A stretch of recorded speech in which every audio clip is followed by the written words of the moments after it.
The orbital station's medical bay reeked of antiseptic and fear. Dr. Sarah Chun pressed her palm against the observation window, watching as the massive form writhed behind reinforced titanium barriers. The creature that had once been known across 17 star systems as the Wolf King now resembled something dragged from the deepest ocean trenches of a dying world. Barnacles covered every inch of his body. Not the simple marine creatures Sarah remembered from Earth's coastlines, but something far more sinister. These formations pulsed with an alien bioluminescence, their shells sharp as razors and impossibly thick. They had grown over his eyes, across his mouth, between the joints of what had once been powerful limbs. The proud warrior who had unified the scattered Leakin clans into a galactic force was now a living nightmare of organic metal and corrupted flesh. 47 standard days, whispered Dr. Kethvar, the Altarian physician who served as the station's chief medical officer. His 4 arms trembled as he reviewed the holographic displays. 47 days since the infection began, and we're no closer to understanding it than when we started. Sarah had arrived on the emergency medical transport just 6 hours ago, summoned by a desperate plea that had reached Earth's medical council. The message had been simple. The Wolf King was dying, and, with him, any hope of maintaining the fragile peace he had forged between the warlike Leakin clans and the rest of galactic civilization. The viewing chamber fell silent except for the steady hum of life support systems and the occasional scraping sound as the Wolf King moved against his restraints. Sarah counted 12 other medical professionals from 6 different species, all standing in defeat. The greatest minds the galaxy could offer had tried everything. Molecular scrubbers, quantum cellular repair, even experimental temporal reversal therapy. Nothing had worked. Tell me about the infection's origin, Sarah said, pulling up her own scanner and beginning to take readings through the reinforced window. Dr. Kethvar's primary set of hands gestured at the holographic timeline. The Wolf King was leading a diplomatic mission to the Magellan Nebula, a routine inspection of a derelict ship from an unknown civilization. The crew reported finding what appeared to be a cargo hold filled with some kind of stasis pods. By the time they realized the danger, the infection had already taken hold. Sarah studied the readings on her scanner. The barnacles weren't just growing on the Wolf King's surface. They were integrating with his cellular structure. His DNA was being rewritten at a fundamental level, transformed into something that was neither fully organic nor entirely mechanical. It was as if the infection was turning him into a living ship, designed for purposes nobody could understand. What about his pack? Sarah asked. The Leakin social structure was built around strong family bonds. She found it hard to believe they would abandon their leader without a fight. The silence that followed her question was answer enough. Dr. Kethvar finally spoke, his voice barely above a whisper. They came at first. His children, his closest advisors, warriors who would have died for him without hesitation. But the sight of him, the alien physician paused, struggling with the words. The infection isn't just physical, Dr. Chun. Something about it triggers a primal fear response in Leakin psychology. They literally cannot bear to be near him. After the 3rd day, even his own son couldn't remain in the same room. Sarah nodded slowly. She had read about similar phenomena in Earth's medical literature. Certain genetic markers could trigger revulsion responses, evolutionary safeguards designed to prevent the spread of dangerous pathogens. But this infection seemed to have weaponized that biological imperative. And the Galactic Council's response? She asked, though she suspected she already knew the answer. Officially, they're monitoring the situation and providing all necessary resources, Dr. Kethvar replied. Unofficially, they've already begun discussing who might take the Wolf King's place in maintaining order among the Leakin territories. There's talk of a military occupation, perhaps splitting the clans between different administrative zones. Sarah felt a familiar anger building in her chest. It was the same bureaucratic coldness she had encountered throughout her career. When a problem became too difficult or too expensive to solve, The solution was always to manage the aftermath rather than address the cause. She moved closer to the observation window, studying the Wolf King's form more carefully. Even covered in the alien growths, his sheer size was impressive. Lichens were naturally large, but he had been exceptional even among his own people. The historical records described him as standing nearly 3 meters tall, with a presence that could command silence from a room full of warriors with nothing more than a glance. Now he lay motionless, the barnacles having grown so thick around his joints that movement seemed almost impossible. But, as Sarah watched, she noticed something the others might have missed. There was still intelligence in his movements. The way he shifted his weight wasn't random. There was purpose behind it, a pattern that suggested he was still aware and still fighting. "Has anyone tried direct communication?" she asked. Dr. Kethvar looked puzzled. "The infection has sealed his vocal cords. Even if we could establish contact, the psychological barriers—" "I'm not talking about his people," Sarah interrupted. "I mean, has anyone just tried talking to him? Letting him know he hasn't been completely forgotten?" The question seemed to surprise everyone in the observation chamber. Sarah realized that in their focus on the medical aspects of the infection, they had forgotten about the patient himself. To them, he had become a fascinating problem to solve rather than a living being suffering in isolation. She moved to the communication panel beside the window and activated the intercom. "Your Majesty, my name is Dr. Sarah Chun. I'm from Earth, and I'm here to help." The effect was immediate. The Wolf King's massive form went completely still, and Sarah could swear she felt rather than heard a change in the room's atmosphere. Even through the barriers and the infection, some part of him was listening. "I know you're still in there," she continued, keeping her voice steady and professional. "I know you're fighting this thing, and I want you to know that someone is fighting with you. I'm not giving up, and I need you not to give up either." Dr. Kethvar placed one of his hands on her shoulder. "Dr. Chun, while I admire the sentiment, we must be realistic about the prognosis. The infection has progressed beyond any hope of reversal. Our focus should be on making his remaining time as comfortable as possible." Sarah shrugged off his hand and turned to face the assembled medical team. "How many of you have actually worked with human patients?" The question caught them off guard. Several exchanged glances, but none answered immediately. "I thought so," Sarah continued. "You've been approaching this like a standard galactic medical crisis. Follow the established protocols, apply known treatments, and when those fail, accept the inevitable outcome. But humans don't work that way. We're stubborn. We refuse to accept that something can't be fixed just because it's never been fixed before." She turned back to the window, placing both hands against the transparent aluminum. "The barnacles aren't just growing randomly.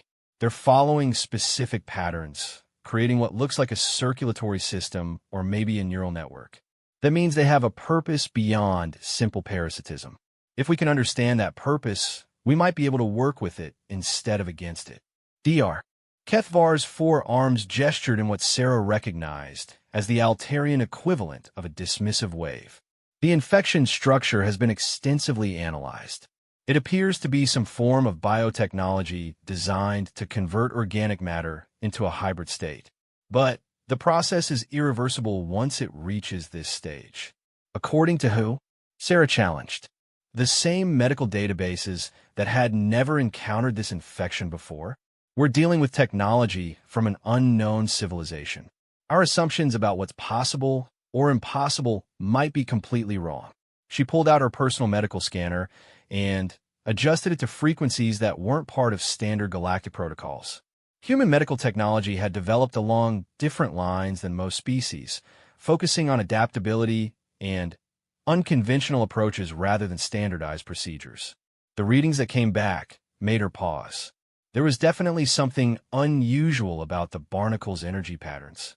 They weren't just consuming the Wolf King's biological systems. They were transforming them, creating new pathways and connections that didn't exist in normal Leakin physiology. "I need access to his medical chamber," she announced. The room erupted in protests.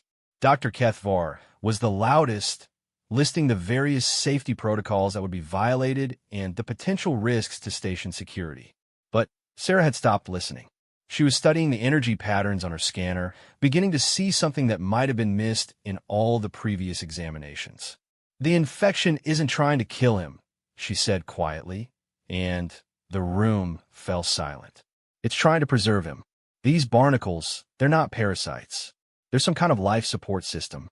She looked around the room, meeting each pair of eyes in turn. Think about it. A derelict ship filled with stasis pods. What if the civilization that created this technology was facing extinction? What if this was their way of ensuring survival, creating hybrid beings that could exist in environments where pure biological life couldn't survive? Dr. Kethvar shook his head vigorously. Even if that were true, the process is clearly incompatible with Leakin physiology. The psychological rejection, the cellular disruption, maybe it's not incompatible, Sarah interrupted. Maybe it's just proceeding incorrectly because it doesn't have the right information about a species. The technology might be trying to adapt, but it needs guidance. She turned back to the communication panel. "Your Majesty, I'm going to ask you something, and I need you to respond if you can. If you understand what I'm saying, try to move your left hand." The assembled medical professionals watched in stunned silence as the Wolf King's massive left hand slowly lifted from the restraint table and fell back down with a heavy thud.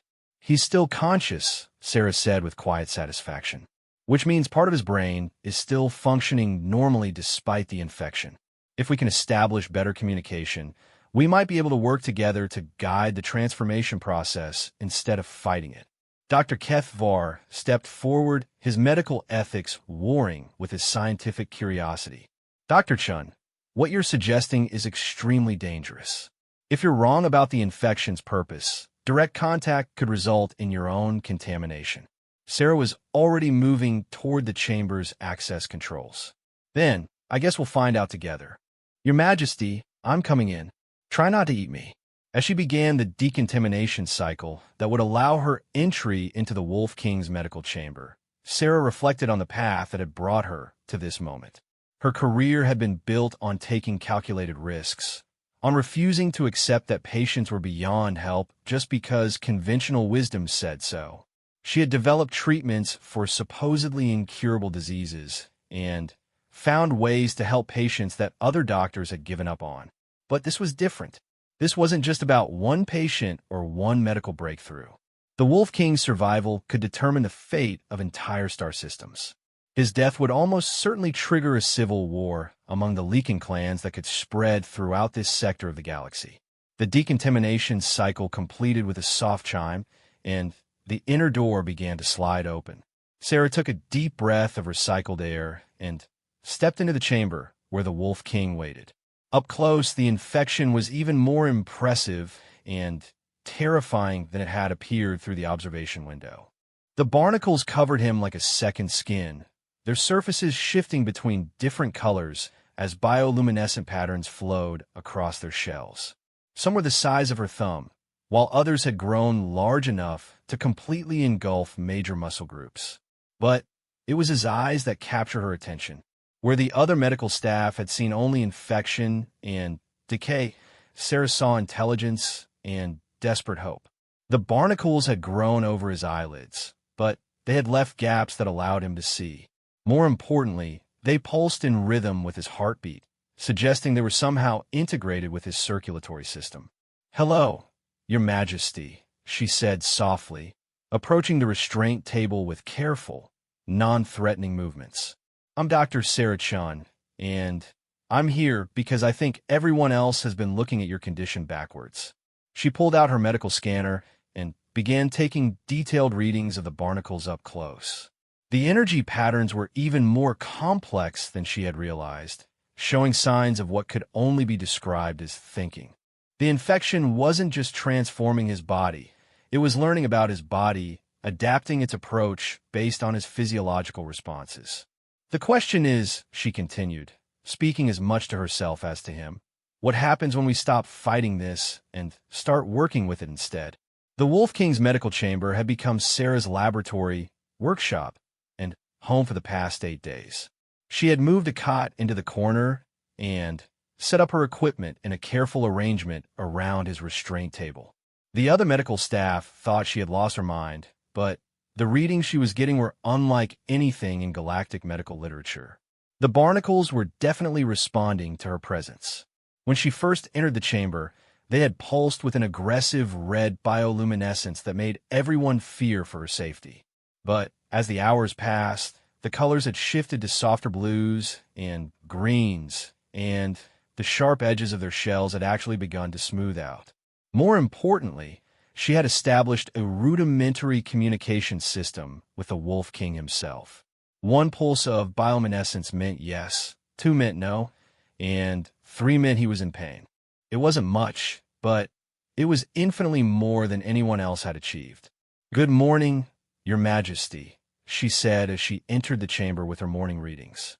The familiar blue-green pulse that had become his standard greeting flickered across the barnacles covering his torso. "How are we feeling today?" "A single pulse." "Good." Sarah smiled and began setting up her equipment for the day's experiments. She had been working on a theory that the barnacles weren't just randomly transforming his biology, but were following a specific template. If she could decode that template, she might be able to influence the direction of the transformation. "I've been thinking about what you told me yesterday," she said, referring to their conversation through the pulse system.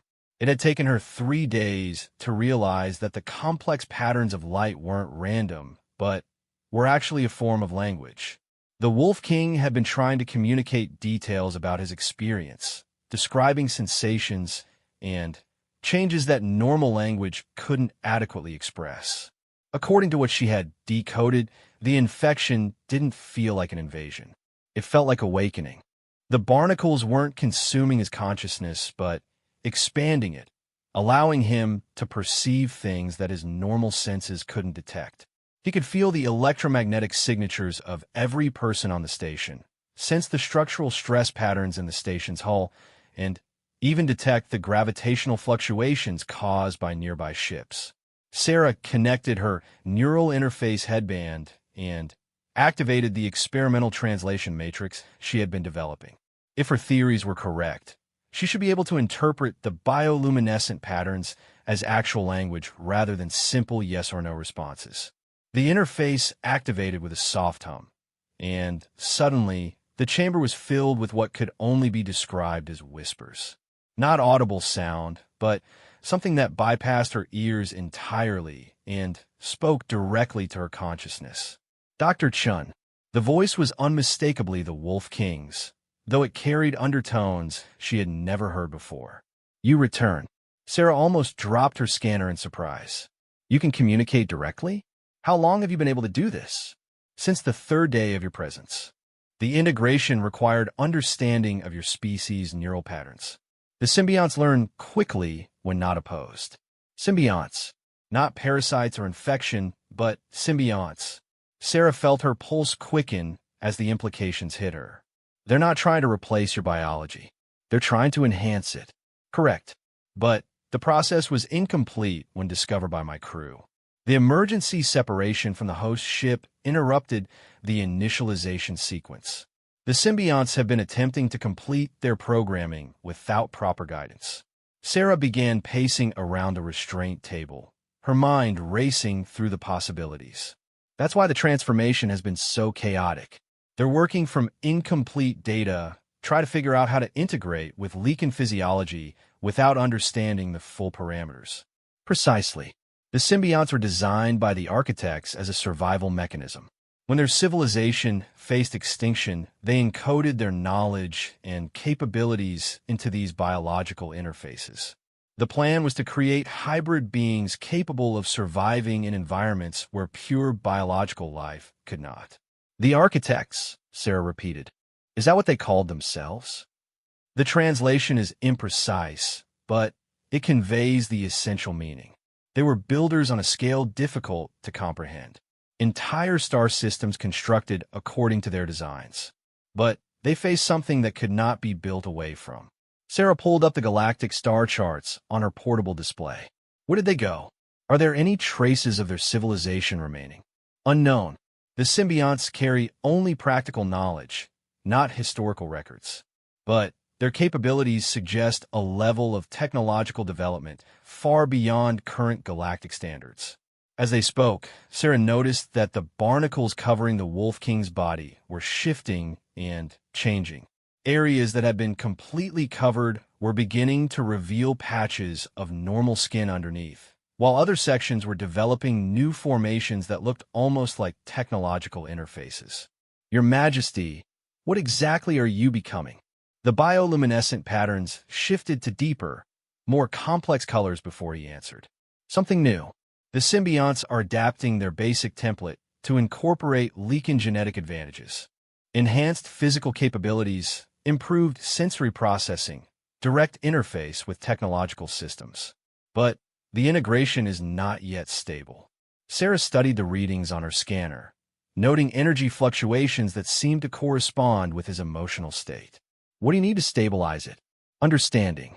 The symbionts require detailed knowledge of Leakin psychology and social structures to complete their adaptation.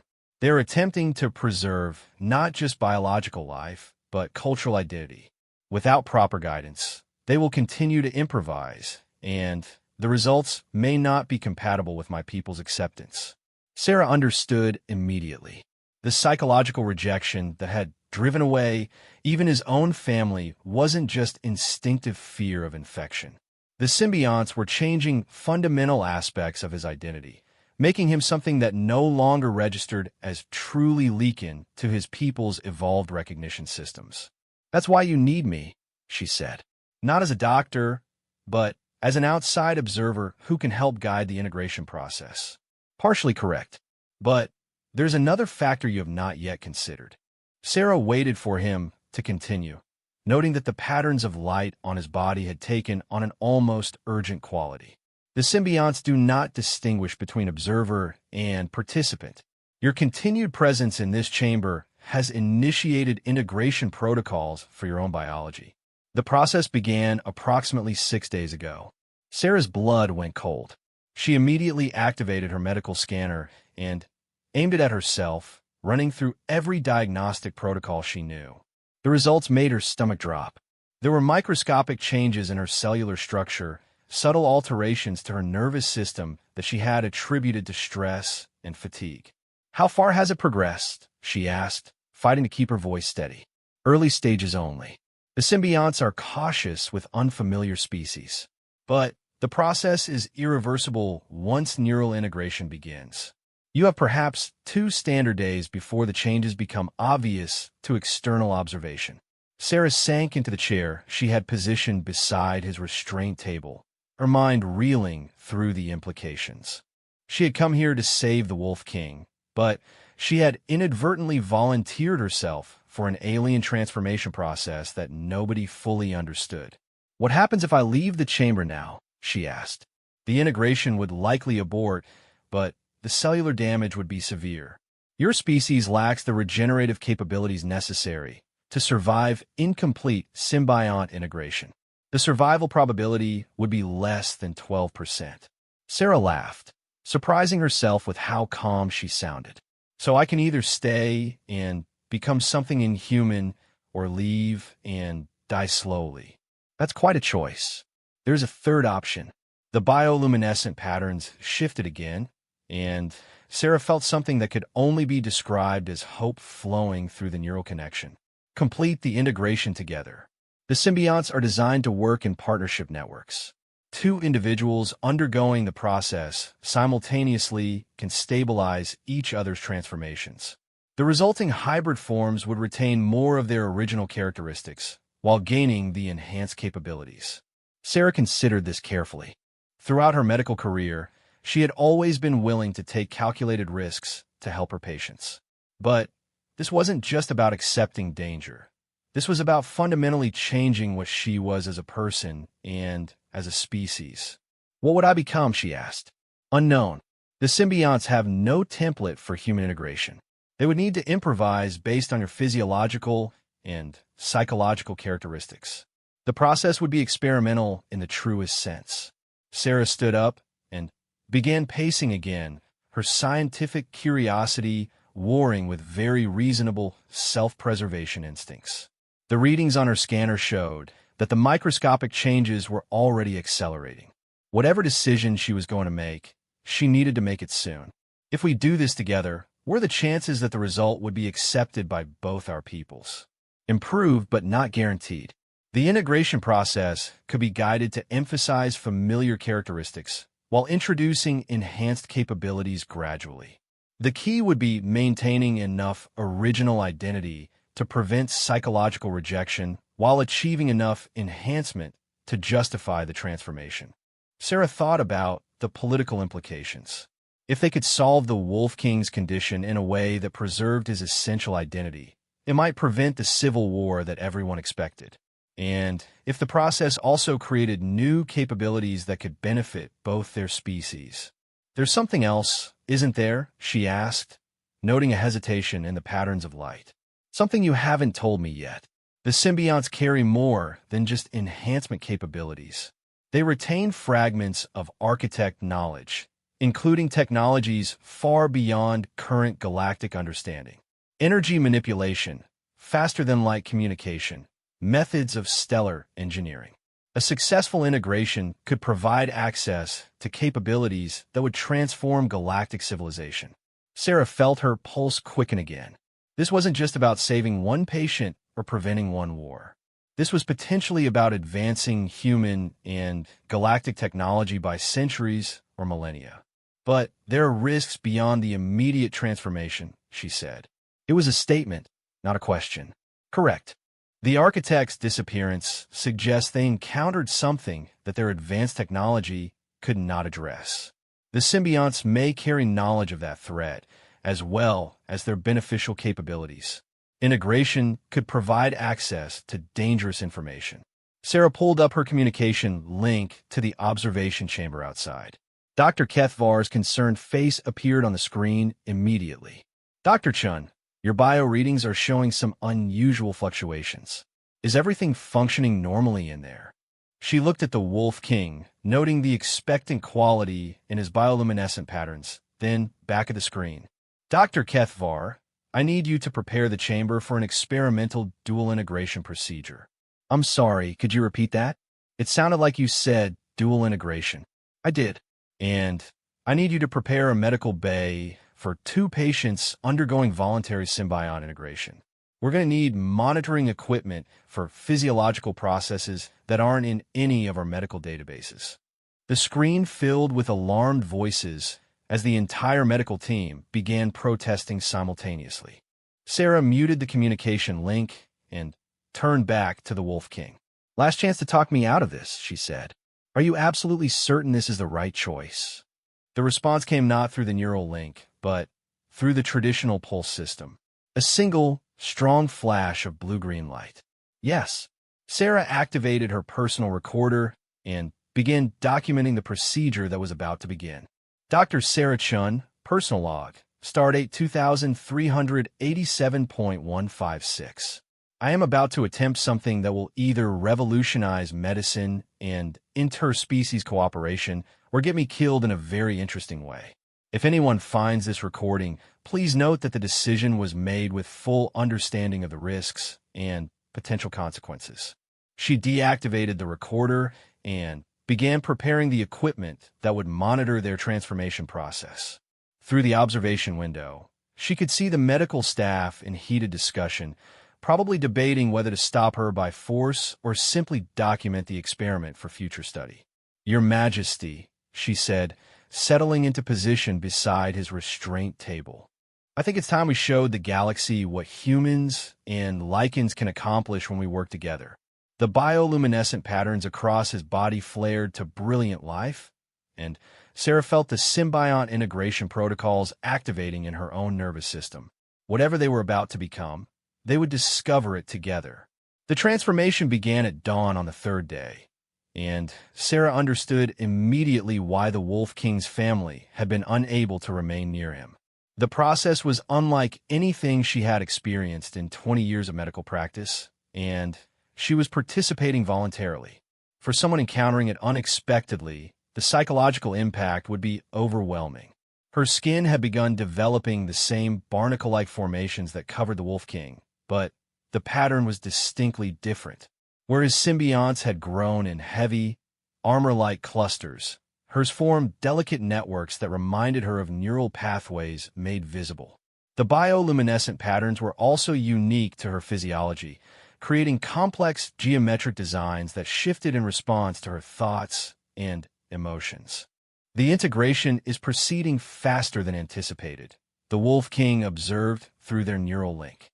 His voice had gained new harmonics as the symbionts enhanced his vocal capabilities, allowing him to communicate in frequencies that bypassed normal audio entirely. The symbionts have learned from our partnership. They can now apply experience from my integration to optimize yours. Sarah studied the readouts from the monitoring equipment that Dr. Kethvar had reluctantly installed in their chamber. Her vital signs were stable, but the cellular transformation was accelerating exponentially. According to the scans, her nervous system was developing new pathways that didn't exist in baseline human anatomy. "How much of our original selves will remain when this is finished?" she asked, both aloud and through the neural link. "More than I initially feared," he replied. "The symbionts are not replacing our consciousness, but expanding it. I still think as a Leakin, still feel the loyalty bonds that define my people. But I also perceive reality in ways that were impossible before integration." As if to demonstrate, he directed her attention to the chamber's walls. Through her enhanced senses, Sarah could suddenly see the electromagnetic signatures of every device on the station, the structural stress patterns in the hull plating, even the gravitational wake left by ships that had docked hours earlier. "Incredible," she breathed, then paused as she realized she had spoken in a language that didn't exist. The symbionts were providing access to communication methods that transcended normal speech, allowing direct transmission of concepts and experiences. Dr. Kethvar's voice crackled through the communication system.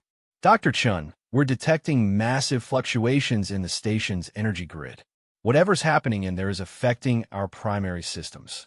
Sarah focused her enhanced perception on the station's power distribution network and was startled by what she discovered. The symbionts weren't just consuming energy from their biological systems. They were interfacing directly with the station's technological infrastructure, optimizing power flow and eliminating inefficiencies that the original designers had never noticed. "We're not drawing power," she reported back to the medical team. "We're improving the distribution system. Efficiency is up by approximately 12% since this morning." The silence that followed her report suggested that Dr. Kethvar and his team were struggling to process the implications. Sarah couldn't blame them. She was having trouble accepting it herself. "Your Majesty," she said, turning her attention back to the Wolf King. "You mentioned that the symbionts carry fragments of architect knowledge. What exactly does that include?" "Observe." The Wolf King's bioluminescent patterns shifted to a deep violet, and suddenly, the chamber was filled with holographic displays that seemed to emerge from the air itself. Star charts appeared, showing galactic structures in far greater detail than any human or Leakin database contained. Mathematical formulae scrolled through the air, describing principles of physics that Sarah recognized as centuries ahead of current scientific understanding. "The architects mapped the galaxy in ways we never imagined," the Wolf King explained. "They identified patterns in stellar formation, traced the flow of dark matter, even predicted the locations of civilizations based on the distribution of heavy elements. This knowledge could advance galactic science by millennia." Sarah reached out toward one of the holographic displays and was amazed when her touch caused the information to reorganize itself, responding to her curiosity about specific star systems. The symbionts weren't just providing access to the data. They were making it interactive, allowing her to explore and understand in ways that traditional learning couldn't match. "But there's something else," she said, noting darker patterns in the information flow. "The knowledge comes with warnings." "Correct. The architects discovered something in their exploration of the galaxy's outer regions, a threat that their advanced technology was insufficient to address. The symbionts were created as a final survival protocol, designed to preserve their knowledge and capabilities in case their civilization was destroyed. The holographic displays shifted, showing what appeared to be vast structures in the spaces between galaxies. Not natural formations, but constructed objects of impossible scale. As Sarah studied them, she felt a deep unease that seemed to come from the symbionts themselves. "What are those?" she asked. "Unknown. The architect records are fragmentary, but they suggest encounters with intelligences that view entire galaxies as temporary resources. The symbionts carry protocol for detection and defense, but no indication whether those protocols are adequate for the threat they were designed to address." Sarah shivered as the implications sank in. The transformation they were undergoing wasn't just about personal enhancement or even technological advancement. They might be preparing to inherit a conflict that had already consumed one advanced civilization. "Does the Galactic Council know about this?" she asked. "No, and given their response to my condition, I doubt they would handle the information well. The Council's approach to existential threats has always been to ignore them until they become immediate crises." Sarah nodded, remembering the political discussions she had overheard during her journey to the station. The Council was already struggling to maintain order among the various species and territories under their jurisdiction. News of an external threat of this magnitude would likely cause panic and political collapse. The communication system crackled again, and Dr. Kethvar's voice carried a note of urgency. "Dr. Chun, we're detecting ships approaching the station. 3 vessels of Leakin design, moving fast and without clearance authorization." Sarah and the Wolf King exchanged glances through their enhanced perception. They both understood immediately what this meant. Word of the Wolf King's condition had spread beyond the medical community, and political forces were moving to take advantage of the situation. "Can you identify the ships?" Sarah asked. "Working on it. Yes, we have identification. The lead vessel is the Blood Moon, flagged under the command of General Karath. The other 2 are clan battle cruisers, allegiance unknown." Sarah had read about General Karath in her preparation for this mission. He was the Wolf King's nephew, a brilliant military strategist who had been expected to inherit leadership of the clans until his uncle's miraculous unification campaign. His arrival now, when the Wolf King was vulnerable, was unlikely to be coincidental. "Your Majesty, are you strong enough to face them?" The Wolf King tested his enhanced body, flexing limbs that had been immobilized for weeks. The symbiont integration had not only restored his mobility, but had enhanced it beyond his original capabilities. His movements were fluid and precise, powered by energy sources that the symbionts had integrated into his cellular structure. "More than strong enough," he replied. "But the question is whether they will recognize me as their king or see me as something that must be destroyed." Sarah checked her own integration status. The transformation was nearly complete, and she could feel new capabilities awakening throughout her nervous system. Enhanced reflexes, improved processing speed, direct interface ability with technological systems. But most importantly, she could sense the Wolf King's emotional state through their neural link, and she knew he could sense hers. "We faced them together," she said. "If they're going to reject their king because of what he's become, they'll have to reject his chosen ally as well." The Wolf King's bioluminescent patterns shifted to warm gold, an expression of gratitude and acceptance that needed no translation. "Then, we should prepare ourselves. General Karath has never been known for his patience, and clan politics are rarely settled through conversation."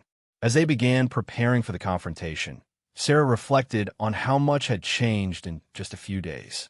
She had come to this station as a simple doctor hoping to help one patient. Now she was something new, possibly the first human symbiont hybrid in galactic history, preparing to face Leakin warriors who might view her very existence as an abomination. But she wasn't afraid. The symbiont integration had enhanced more than just her physical capabilities. It had expanded her confidence and determination. She could feel the Wolf King's strength supporting her through their neural link, just as her human perspective was helping to stabilize his transformation. Dr. Chun, came Dr. Kethvar's voice through the communication system. The approaching ships are requesting immediate docking authorization. General Karath is demanding to speak with the Wolf King directly. Sarah looked at her companion, noting that his transformation had stabilized into something that was clearly leaking, but enhanced beyond normal biological limits. The barnacle-like formations had organized themselves into patterns that resembled traditional clan markings, while his eyes now carried a luminescence that spoke of expanded perception and capability. "Tell them," she said into the communication system, "that His Majesty will receive them in the main docking bay in 1 hour. And Dr. Kethvar, make sure your medical team has emergency equipment ready. Clan politics can be violent, and we don't know how they'll react to what we've become." She turned back to the Wolf King. "Are you ready to show your people that their king has not abandoned them, but has found a way to protect them from threats they don't even know exist yet?" His response came through both the neural link and his enhanced voice, carrying harmonics that seemed to resonate through the station's hull itself. "Let them come. The Wolf King lives, and he is no longer alone." The docking bay fell silent as the Wolf King entered, his transformed presence commanding attention in ways that went beyond simple physical intimidation. General Karath and his warriors had arranged themselves in the traditional challenge formation, but Sarah could see the uncertainty in their postures as they tried to process what they were seeing. The Wolf King no longer looked like the diseased, barnacle-covered creature that had driven away his own family. The symbiont integration had stabilized into something magnificent and terrible, preserving his essential leaking characteristics while adding capabilities that seemed to glow with their own internal light. The bioluminescent patterns that flowed across his enhanced form told stories in the ancient clan languages, marking him unmistakably as their rightful leader while announcing his transformation into something greater. "Uncle," General Karath said carefully, his hand resting on the hilt of his ceremonial blade. "The clans have been concerned about your condition." Sarah stepped forward beside the Wolf King, noting how the warrior's eyes tracked to her with a mixture of confusion and suspicion. Her own transformation had taken a different path, the symbionts creating delicate networks of enhancement that emphasized her human characteristics rather than overwhelming them. She looked like a human who had been touched by starlight, recognizably herself, but clearly something more. "The king's condition has been resolved," Sarah said, speaking in perfect Leakin despite having learned the language only through the symbiont interface. "He has undergone enhancement, not infection." General Karath's eyes narrowed as he studied her. "And you are?" "Dr. Sarah Chun of the Human Medical Corps. I am now also the king's partner in symbiont integration and advisor on interspecies medical cooperation." The words carried weight beyond their simple meaning. In Leakin culture, the term she had used implied a bond deeper than friendship, but different from mating partnerships. It suggested a chosen alliance for purposes that transcended individual benefit. "You speak our language well for a human," one of the other warriors commented, though his tone suggested he found this more suspicious than impressive. "The symbionts provide enhanced learning capabilities," the Wolf King explained, his voice carrying harmonics that resonated through the docking bay's metal structure. "But they do not change fundamental loyalties or identity. I remain who I have always been, with expanded ability to protect and lead my people." General Karath stepped closer, and Sarah could sense through her enhanced perception that he was genuinely struggling with what he was seeing. This was clearly his uncle, the leader he had followed and respected for decades. But the transformation made it difficult for his evolved instincts to recognize the Wolf King as fully Leakin. "Prove it," Karath said finally. "If you're still our king, tell me something only he would know." The Wolf King smiled, an expression that was somehow both familiar and alien with his enhanced features. "When you were 7 years old, you tried to challenge a full-grown warrior to combat because he said humans were too weak to be worthy allies. I had to intervene before you got yourself killed, and I told you that strength comes in many forms. You said you understood, but you didn't really believe it until you saw human engineers accomplish things that Leakin warriors couldn't. General Karatha's hand moved away from his weapon. Uncle, what has happened to you? I've been given a gift, the Wolf King replied, and a responsibility. The universe is larger and more dangerous than any of us realized. The integration with these symbionts provides capabilities we will need to protect not just our clans, but potentially all galactic civilization. Sarah activated the holographic display system that the symbionts had shown her, filling the docking bay with three-dimensional maps of stellar formations and energy flows. The assembled warriors stepped back in surprise as the impossible detail of the displays became apparent. This is just a fraction of the knowledge that the integration provides, Sarah explained.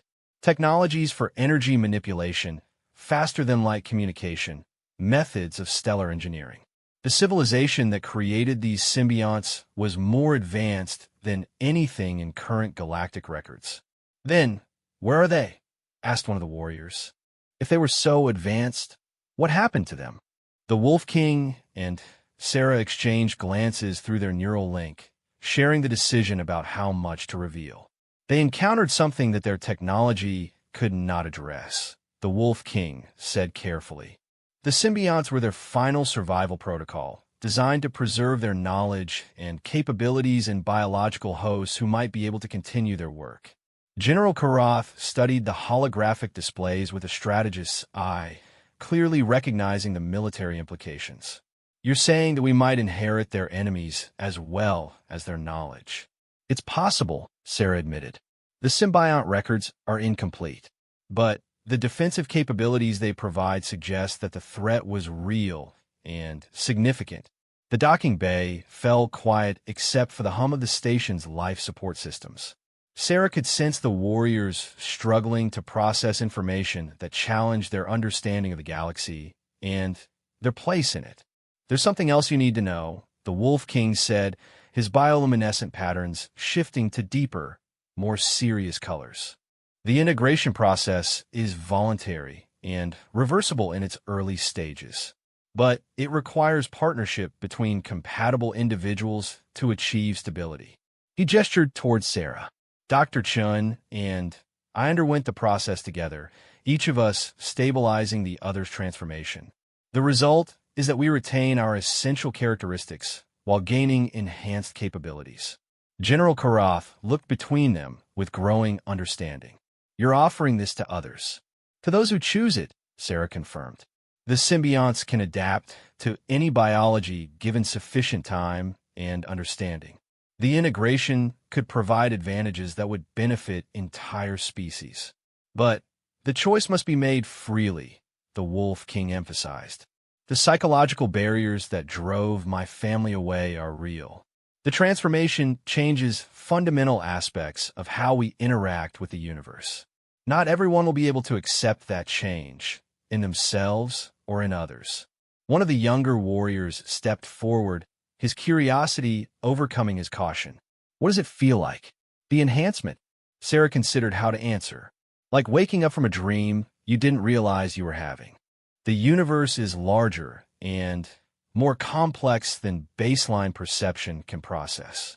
The symbionts don't replace your consciousness. They expand it. Show us, General Karath said suddenly. If this integration is truly beneficial, demonstrate its capabilities. The Wolf King nodded and moved to the docking bay's primary computer terminal.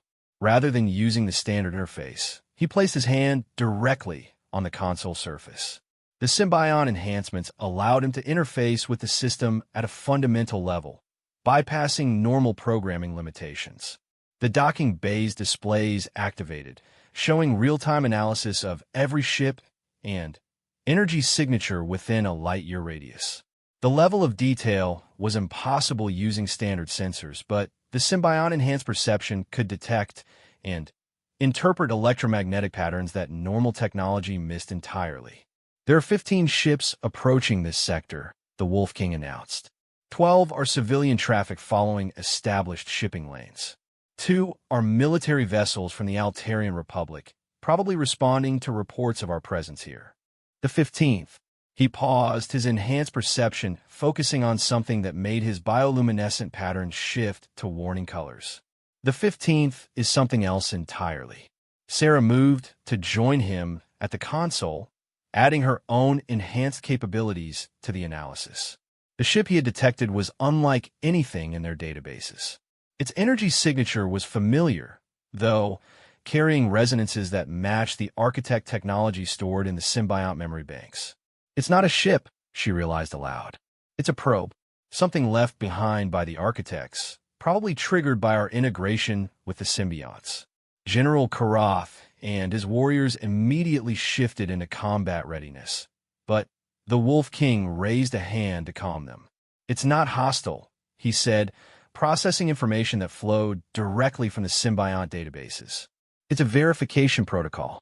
The architects built safeguards into their survival system to ensure that their knowledge would only be inherited by beings capable of using it responsibly. The probe appeared on the docking bay's main viewer as it approached the station. It was beautiful in an alien way, its crystalline structure reflecting starlight in patterns that seemed almost alive. As it drew closer, Sarah could feel the symbionts responding to its presence, preparing for some kind of communication exchange. What does it want? General Karath asked. To evaluate us, the Wolf King replied. To determine whether we are worthy inheritors of architect knowledge and capabilities. The probe established contact through the station's communication systems, but the message bypassed normal audio entirely, speaking directly to the symbiont-enhanced individuals in concepts rather than words. Sarah and the Wolf King shared the transmission through their neural link, interpreting the complex information patterns for their audience. The probe carries a test, Sarah announced, a challenge designed to measure our understanding of responsibility and cooperation. If we pass, we'll gain access to the full architect database and technology. If we fail, the symbionts will deactivate, the Wolf King finished. The enhancement will be lost, and the knowledge will remain sealed. General Karath stepped forward, his military instincts engaged. What kind of test? The probe's transmission shifted, and suddenly, the docking bay was filled with a holographic scenario. A star system under attack by the same incomprehensible forces that had destroyed the architect's civilization. Billions of lives at stake, multiple species working together to coordinate a defense, critical decisions required under impossible time pressure. We have to save them, Sarah said, understanding immediately. Not just achieve victory, but save as many lives as possible while preserving the cooperation between different species. Working together, the Wolf King added. Human insight and Leakin strength, enhanced by architect technology, but guided by our own moral principles. General Karath looked at the scenario, then at his transformed uncle and the human doctor who had become something more. And if you succeed, then the galaxy gains access to technologies that could protect us from threats we don't even know exist yet, Sarah replied. And we prove that symbiont integration isn't about abandoning our humanity or our clan loyalty. It's about expanding our ability to protect the things we care about. The Wolf King activated the test scenario, his enhanced capabilities interfacing directly with the probe systems. General, we could use your strategic expertise. The symbionts enhance individual abilities, but they don't replace the value of cooperation and different perspectives. As the holographic battle began, Sarah realized that this was exactly what the test was designed to evaluate. Not just their enhanced capabilities, but their willingness to work with others, to value the input of unenhanced individuals, to use their new abilities in service of principles larger than themselves. The galaxy had abandoned the Wolf King when he needed help the most. Now, working together, they had the chance to give the galaxy something it had never had before, the knowledge and capabilities to protect itself from threats beyond imagination. The test began, and 3 species worked together to save a fictional star system and prove their worthiness to inherit the legacy of the architects.